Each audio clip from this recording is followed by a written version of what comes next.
Entre les séries et le développé couché, pourquoi est-ce que les gens ont l'impression de perdre leur temps? Si tu te balades dans les salles de muscu, tu regardes ce que font les pratiquants pendant leur récup entre deux séries, la plupart du temps, tout le monde est sur son téléphone à faire je sais pas quoi, mais la plupart du temps, qu'est-ce qui se passe? C'est que leur attention est dérivée sur autre chose que la séance, parce qu'ils se disent, oh ben, tant qu'à récupérer, autant occuper mon esprit. C'est une erreur parce que tu perds conscience du temps qui passe et donc ta récup est complètement aléatoire.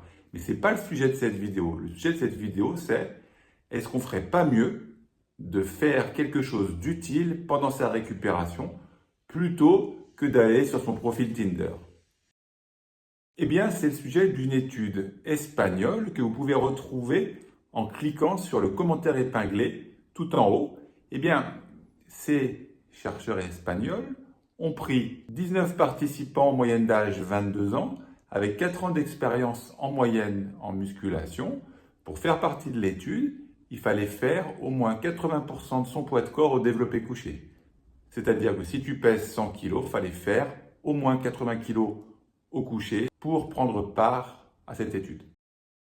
Les chercheurs ont travaillé sur le développé couché dans la Smith Machine. Tu sais, la Smith Machine, c'est le rail guidé. Et ont demandé à leurs participants de faire 2 séries de 8 répétitions avec la charge qu'ils ont trouvée pour être le plus puissant, le plus explosif possible. C'est-à-dire qu'ils devaient monter la barre avec le plus de vitesse possible sur 2 séries de 8 répétitions. Et ensuite, il y avait une 3e série où il fallait aller à l'épuisement.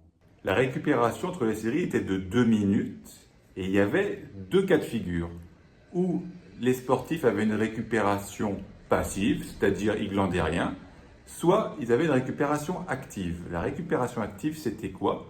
Ça n'était pas du développé couché à la Smith Machine, c'était du développé couché à la machine, mais assis.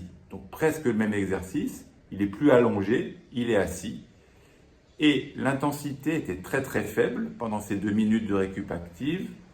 Il fallait se mettre à 5 à 10% de l'intensité max sur l'exercice avec une vitesse contrôlée de 2 secondes à la montée, 2 secondes à la descente. Donc je résume.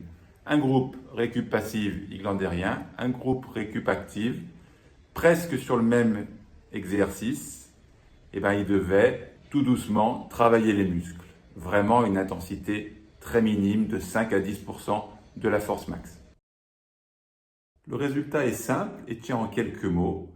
Le groupe qui faisait de la récup active avait moins de perte de puissance que le groupe qui faisait une récup passive.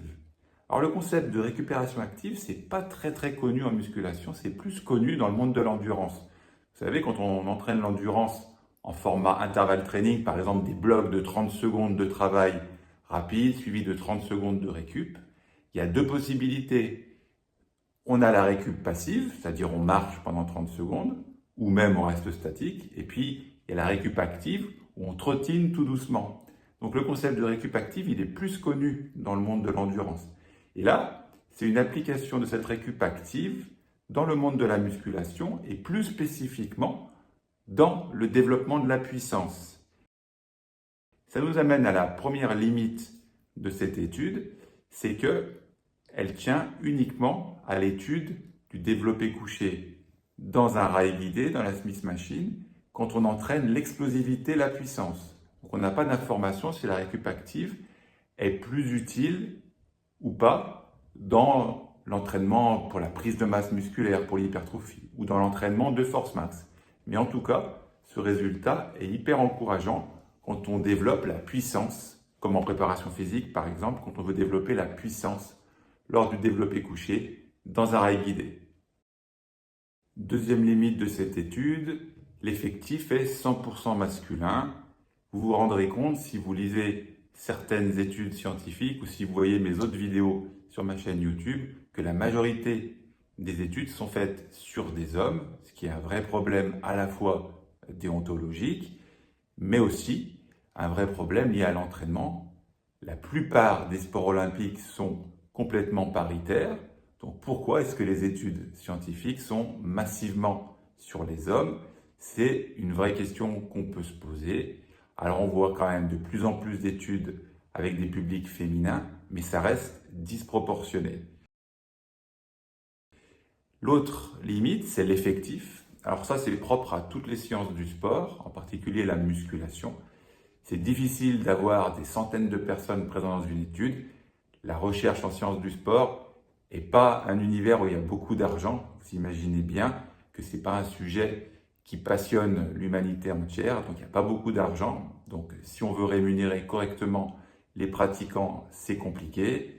Donc, quand on les rémunère, si on n'en a pas trop, c'est plus facile. Et même indépendamment de la rémunération des pratiquants, de l'étude, les moyens mis en œuvre sont limités. Il n'y a pas des milliers de chercheurs qui s'investissent dans les sciences du sport. Donc leur temps est assez précieux.